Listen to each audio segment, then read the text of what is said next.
खबर कुरुक्षेत्र से है, जहां कुरुक्षेत्र में शाहबाद मारकंडा विधायक रामकरण के भाई के निधन पर शोक व्यक्त करने पहुंचे कैबिनेट मंत्री कृष्ण बेदी ने केंद्रीय बजट को हर वर्ग के हित में बताया। उन्होंने कहा कि प्रधानमंत्री नरेंद्र मोदी और वित्त मंत्री का लक्ष्य 2047 तक विकसित भारत बनाना है और ये बजट किसान, खिलाड़ी, सैनिक और आमजन को ध्यान में रखकर बनाया गया है। विपक्ष पर तंज कसते हुए बेदी ने कहा कि नुक्ताचीनी विपक्ष का काम है, जबकि बजट चौमुखी विकास को आगे बढ़ाएगा।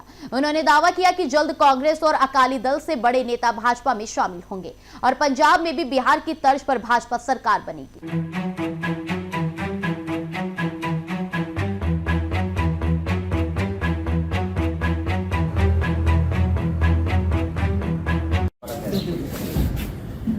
देश के माननीय वित्त मंत्री और देश के माननीय प्रधानमंत्री जी एक सोच लेकर चले हैं कि 2047 में विकसित भारत बने, दुनिया का सिरमौर बने, आर्थिक तौर पर भी, वैचारिक तौर पर भी, शैक्षणिक तौर पर भी और सभी विषयों में भारत देश दुनिया का प्रतिनिधित्व करे। उस सोच को लेकर ये बजट हर वर्ग के लोगों से चर्चा करके तैयार किया गया है। चाहे किसान हित की बात है, चाहे खिलाड़ी हित की बात है, चाहे सैनिक हित की बात है, चाहे देश की सुरक्षा की बात है, चाहे देश के विज्ञान की बात है, चाहे दिव्यांगजनों के हित की बात है, सभी की विषयों को लेकर इस बजट को लेकर आए हैं और पूरे देश के अंदर इस बजट के आने से खुशी का माहौल है। भूपेंद्र हुड्डा जी और मैं उनके बयान सुन रहा था, उन लोगों को इस विषय का पता ही नहीं, वो किस प्रकार की विचार और सोच को लेकर चले हुए हैं। और दूसरी बात है, विपक्ष को हमारी तारीफ करने के लिए थोड़ी बने, तो वो हमारी बिडाई गावेंगे। यदि वो हमारी तारीफ करेंगे तो फिर विपक्ष किस चीज का? उन्होंने तो नुक्ताचीनी करनी होती है, परंतु आम जन मानस में चाहे कर्मचारी है, चाहे व्यापारी है, छोटा दुकानदार है, चाहे किसान है, चाहे सैनिक है, चाहे खिलाड़ी है, सभी के हित का ये बजट बना है और सभी चहुमुखी विकास को लेकर ये बजट आगे बढ़ेगा। जिस तरह से पंजाब में बड़े नेतागण, चाहे वो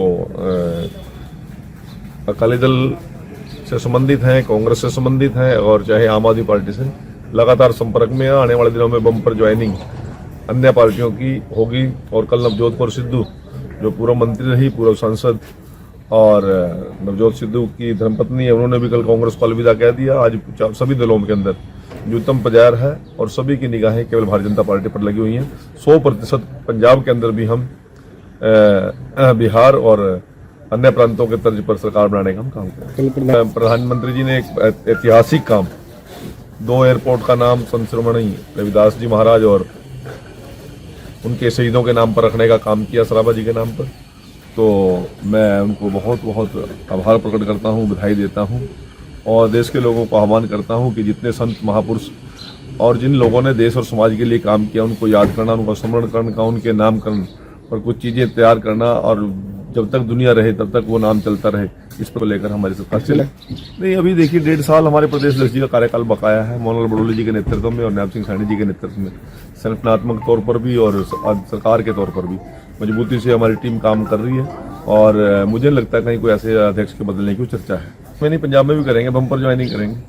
विधायक हैं, इनके ब्रदर केसर जो सरपंच रहे हैं चौड़ा गांव के, जब मैं 2014 से 19 तक मंत्री था, विधायक था यहाँ शाहबाद से, तो वो सरपंच थे। बड़े सज्जन और सौम्य स्वभाव के व्यक्ति थे। मैंने कभी भी उनके अंदर उतावलापन नहीं देखा। अकस्मात उनका चले जाना परिवार के लिए एक बहुत बड़ा घाटा है। मैं परिवार को संवेदना प्रकट करने के लिए और मृतक आत्मा को परमपिता परमात्मा अपने चरणों में स्थान दे, वो मोक्ष को प्राप्त करें, इस कामना के साथ मेरी परिवार को बहुत बहुत संवेदनाएं, बहुत बहुत शुभकामनाएं।